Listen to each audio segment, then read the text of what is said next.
went to the police. What?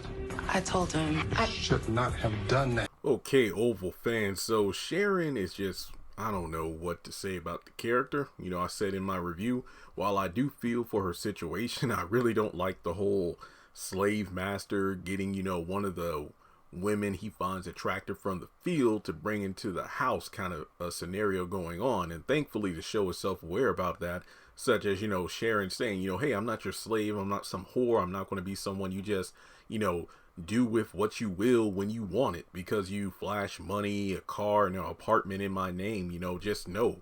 It's like with Gary on Sisters is one thing, but I think it's because, you know, it's like a white man doing this to a black woman. There's a difference that makes it even worse on the Oval. So when it comes down to it, yeah, there's always that similarity, but it's just very disturbing. Honestly, I know some people who said they literally stopped watching the show once that storyline was introduced because it was just way too much, especially with Kyle being like, you know, the slave overseer brought to the fields to bring the woman to the house by force by any means necessary. And this is no shade to the actors. They're doing what they are. They're doing what they're doing with the material. It's not their fault, but it's just weird. I mean, there's so much that makes my skin crawl watching, you know, these characters interact in the storyline, when I feel another reason the Oval just is rubbing people the wrong way is how unrealistic it is. I know this is a kind of like Tyler Perry reimagining of political things that go on in the White House. To be completely honest, this kind of stuff probably did happen in the White House, you know, at different times, you know, before the ages of social media and whatnot. But let's just try to keep this as grounded as possible, because trust me, this conversation can go so many different ways very quickly. But what can Sharon really do at this point? I think I mentioned this in my review that the only thing I could really see her doing is getting on the side of the vice president to work alongside the other trio, Lily, Max, and Bobby. Because like I said before, Sharon is definitely the Lily of the group. Dale is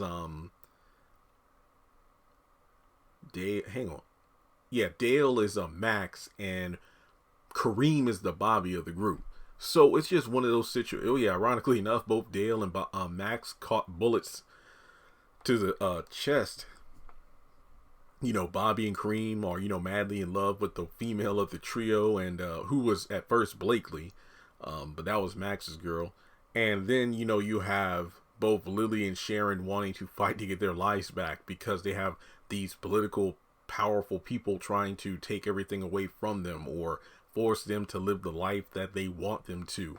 And I really do feel like Sharon going to the police, you know, heaven help him, Dale is the one who's trying to keep it together. But even then, he's like, hey, there's nothing we can do, you know. But I understand Sharon's willingness not to give up and fight, but there really needs to be a way that she takes this situation more seriously than it is, because I feel like she's making too many quick, rash decisions that have consequences that make things worse and worse. Because every time Dale tries to even speak reason of, I think he might have went to the cops, Sharon, because he was really, you know, wanting to know what was going on with us. And what, he took a stiff drink, and the moment we both told him what was going on with these White House people, he just headed out for a walk, and we haven't seen him since. So don't you think it's possible he went to the police station? But Sharon keeps wanting to give people the benefit of the doubt. Oh no, he's smarter than that. And I mean, it's like, this is Kareem we're talking about here.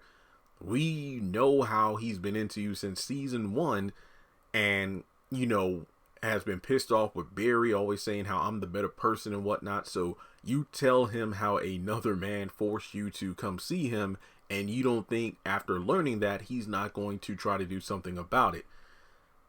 I don't know. My question is, what exactly is going to happen once Kareem eventually gets released? It just seems at this point that Hunter did say, you know, hey, if you don't tell anybody else, then I'll let him free.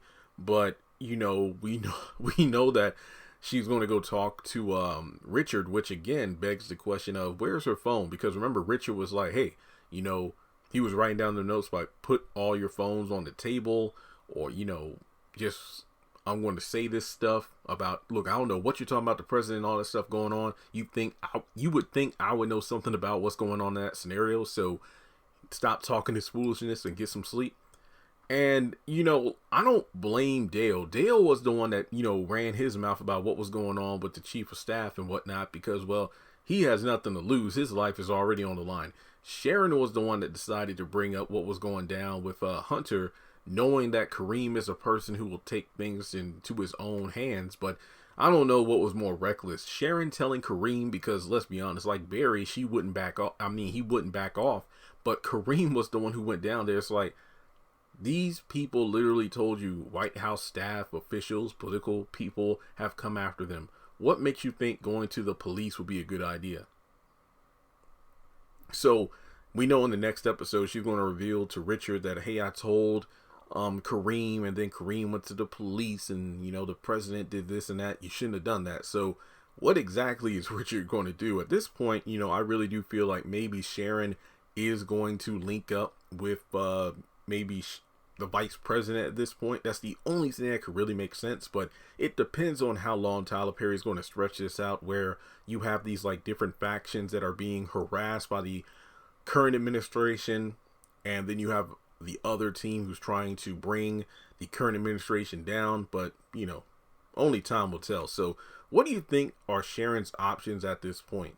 Because anybody who gets involved with the president at this point, we know Denise, Ellie, they wind up dead. So let's talk about it more in the comment section below. Hit the thumbs up button to show you like the video.